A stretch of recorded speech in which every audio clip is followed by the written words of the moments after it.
नमस्कार। मैं राकेश वर्मा आप सभी का स्वागत करता हूं आपके अपने परिवार एसएन गुरुकुल पर। बीपीएससी आयोग के माध्यम से शिक्षा विभाग से जुड़े हुए विभिन्न भर्तियां लगातार पिछले 1 वर्षों से देखने को मिल रहा है। सर्वप्रथम विद्यालय अध्यापक भर्ती हेतु विज्ञापन जारी किया गया और 3 चरणों की भर्ती प्रक्रिया जो है वो लगभग समाप्त होने के कगार पर है। टीआरई 1 समाप्त हो चुके हैं, टीआरई 2 समाप्त हो चुका है और टीआरई 3.0 का काउंसलिंग 16 दिसंबर 2024 से प्रारंभ होने हैं। टीआरई 3.0 अभी भर्ती प्रक्रिया चल ही रही है, लेकिन वैसे शिक्षक अभ्यर्थी जो टीआरई 1, टीआरई 2, टीआरई 3 तीनों में सम्मिलित हुए लेकिन उनका चयन नहीं हो पाया, या फिर वैसे शिक्षक अभ्यर्थी जो हाल फिलहाल में शिक्षक बनने की पात्रता हासिल किए हैं, तो इन सारे शिक्षक अभ्यर्थियों का बेसब्री से इंतजार है आगामी शिक्षक भर्ती अर्थात टीआरई 4.0 का। टीआरई 4.0 से शिक्षक अभ्यर्थियों का काफी अत्यधिक उम्मीद जुड़ा हुआ है। उम्मीद जुड़े होने के पीछे मुख्य कारण यह है कि 2025 के अंत में अर्थात अभी से लगभग 10 माह बाद बिहार विधानसभा चुनाव होने हैं और उससे पूर्व का अंतिम भर्ती के रूप में टीआरई 4.0 को देखा जा रहा है।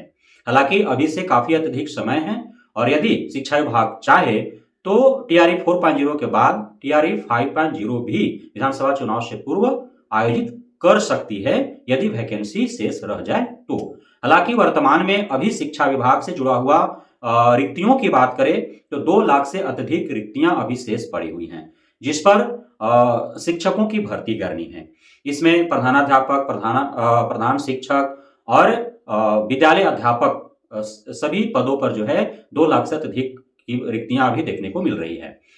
लेकिन जिस प्रकार से शिक्षा विभाग के अपर मुख्य सचिव डॉक्टर एस सिद्धार्थ का वक्तव्य आया है, उसने साफ तौर पर यह कह दिया है कि प्रधान शिक्षक बनने की लालसा यदि आगामी प्रधान शिक्षक भर्ती से रखते हैं कोई भी नियोजित शिक्षक या अन्य शिक्षकगण, तो उन्हें वह उम्मीद छोड़ देना चाहिए, क्योंकि कक्षा प्रथम से 8वीं तक में प्रधान शिक्षकों की संख्या लगभग समानांतर हो चुकी है। अब उसमें रिक्तियां नहीं है प्रधान शिक्षक के लिए। वहीं 9वीं से 12वीं तक में प्रधानाध्यापक के रिक्तियों को लेकर के उन्होंने कहा कि उसमें थोड़ी बहुत रिक्तियां हैं जिसे बाद में देख लिया जाएगा। अर्थात हो सकता है कि प्रधानाध्यापक की भर्ती हेतु जो है रिक्तियां जो भी प्राप्त हो शिक्षा विभाग को, उस पे जो है वो आगामी शिक्षक भर्ती के साथ उसे भी भरने का प्रयास करे और उस हेतु भी विज्ञापन जारी करे। यदि हम टीआरई 4.0 की बात करें तो अब तो जो टीआरई 1, 2, 3 में वो शिक्षक बनने से वंचित रह गए वो तो बौखलाए हुए हैं ही, और उनका 3 बार लगातार जो है वो तैयारी हो चुका है, तो काफी पक चुके हैं। और 3-3 बार या यूं कहें कि 4 बार उन्होंने परीक्षा दिया, क्योंकि एक बार परीक्षा रद्द भी हुआ टीआरई 3.0, तो 4-4 बार उन्होंने परीक्षा दिया, जिसका उनके पास अनुभव है। तो टीआरई 4.0 में भयंकर कंपटीशन होने वाला है। एक तो पुराने वाले पूरे बौखलाए हुए हैं क्योंकि 3-3 बार वो चूक चुके हैं और तीनों बार के तैयारियों से वो पक चुके हैं। साथ ही टीआरई 4.0 में पुराने वालों का नए जो युवक युवतियां आ रहे हैं शिक्षक पात्रता हासिल करके, तो उनसे उनका जोरदार कंपटीशन होगा। और एक और जो माननीय सुप्रीम कोर्ट का अभी रिव्यू पिटीशन में जो फैसला आया है, तो इसमें काफी भारी संख्या में एनआईएएस डीएलएड धारी भी सम्मिलित हो सकते हैं। तो इस प्रकार से टीआरई 4.0 में जिस प्रकार से शिक्षा मंत्री साहब का घोषणा है कि 1.5 लाख से अधिक रिक्तियों के विरुद्ध भर्ती दी जाएगी, तो उसके अनुरूप अब उसमें अभ्यर्थियों की संख्या भी अप्रत्याशित वृद्धि होते हुए दिख रहा है। तो कंपटीशन काफी टफ रहेगा टीआरई 4.0 में भी। तो जब भी आए अभी से ही सभी टीआरई 4.0 से शिक्षक बनने की चाह रखने वाले जितने भी शिक्षक अभ्यर्थी हैं, महिला हो पुरुष हो, बिहारी हो या बाहरी हो, सभी को कमर कस लेना चाहिए, क्योंकि जंग भयंकर होने वाला है। अब एक और उम्मीद जो है बिहार के खास करके शिक्षक अभ्यर्थियों का, क्योंकि टीआरई 4.0 के तुरंत बाद जो है विधानसभा चुनाव होने हैं और तैयारियां तो अभी से जोरों पर है। डोमिसाइल नीति को लेकर के मांगे जो है जोर पकड़ते दिख रही है। अभी आपने देखा किस प्रकार से बिहार पुलिस कांस्टेबल भर्ती में ईडब्ल्यूएस और एनसीएल को लेकर के जो विवाद था, उस पर सरकार को बैकफुट पर आना पड़ा, झुकना पड़ा। नॉर्मलाइजेशन को लेकर के जो विवाद था उस पर बीपीएससी आयोग को झुकना पड़ा, बैकफुट पर आना पड़ा। तो अब तीसरा जो मुद्दा है वह है शिक्षक भर्ती में डोमिसाइल नीति लागू करने का। अब सरकार भी दुविधा में है, यदि डोमिसाइल नीति नहीं लागू करते हैं तो फिर सारे बिहार के शिक्षक और शिक्षक अभ्यर्थी वर्तमान सरकार के अगेंस्ट में चले जाएंगे।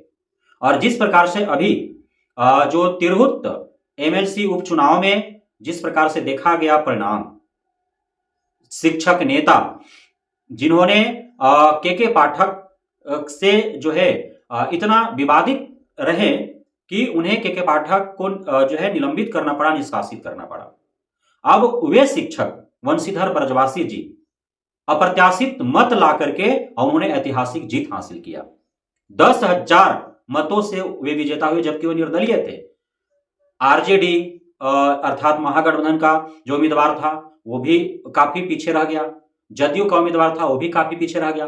और अभी जो बने हुए हैं, जो पहले किंग मेकर थे और किंग मेकर से अब किंग बनने की चाहत रखते हुए और बिहार विधानसभा के चुनावी जंग में उतरते हुए जो प्रशांत किशोर अपना जन स्वराज पार्टी को लेकर के उतरे हैं, तो उनका पार्टी भी जो है पिछड़ गया। तो ये सारे पार्टी के नेता जो है वो पिछड़ गए और एक निर्दलीय उम्मीदवार जो है वो बाजी मार गया। तो शिक्षक नेता वंशीधर ब्रजवासी चूंकि शिक्षक नेता रहे हैं और एक दशक से वे शिक्षकों के हित की लड़ाइयां लड़ते रहे हैं, अपने पूरे परिवार के साथ इस जंग में वे हमेशा कूदते रहे हैं, तो शिक्षक समाज ने उनको जो है सर पर बैठा लिया और उन्हें उनका जो भी किया हुआ शिक्षक समाज के लिए था उसे एक रिटर्निंग के तौर पर जो है उनको एमएलसी बना करके और अपना ऊपर जो एहसान था उसे उतारने का प्रयास किया। तो अब प्रत्येक जगह पर इसी प्रकार से शिक्षक महकमे से जो सक्रिय शिक्षक प्रतिनिधि मंडल से यदि कोई सक्रिय सदस्य आ जाए, शिक्षक नेता आ जाए, तो काफी जोरदार झटका जो है वो पार्टियों को लग सकता है। तो तमाम बिंदु है विचार करने के लिए वर्तमान सत्तारूढ़ दल या गठबंधन के पास कि वह डोमिसाइल नीति पर क्या विचार करती है। तो उम्मीद यह भी है कि लगभग 90 या 95% तक बिहारियों के लिए टीआरई 4.0 में रिक्तियां जो है वो सुरक्षित रह सकती हैं। 5-10% जो है वो दूसरे राज्यों के अभ्यर्थियों के लिए दी जा सकती है। तो ऐसा होता है तो अधिक से अधिक बिहार वासियों को जो है शिक्षक के रूप में यहां रोजगार मिल जाएगा, नौकरी मिल जाएगा। तो आप सभी जो है तैयारी में जुट जाएं, इंतजार करें। टीआरई 4.0 में बड़ी भर्ती के साथ साथ अभ्यर्थियों की संख्या भी अप्रत्याशित होगी, कंपटीशन जोरदार होगा। डोमिसाइल नीति लागू हो जाता है तो बिहार के ही लोगों को अत्यधिक अवसर प्रदान होंगे शिक्षक या शिक्षिका बनने के लिए। वहीं प्रधान शिक्षक के लिए यदि आप सपना पाल रखे हैं तो अब लगभग पुनः एक दशक के बाद ही आपको जो है इस प्रकार के वैकेंसी देखने को मिलेगा। प्रधानाध्यापक को छोटी संख्या में जो है वैकेंसी देखने को मिल सकता है। बहुत बहुत धन्यवाद आप सभी साथियों का हमारे साथ जुड़े रहने के लिए, बने रहने के लिए, मित्र प्यार देने के लिए, हम पे भरोसा बनाए रखने के लिए।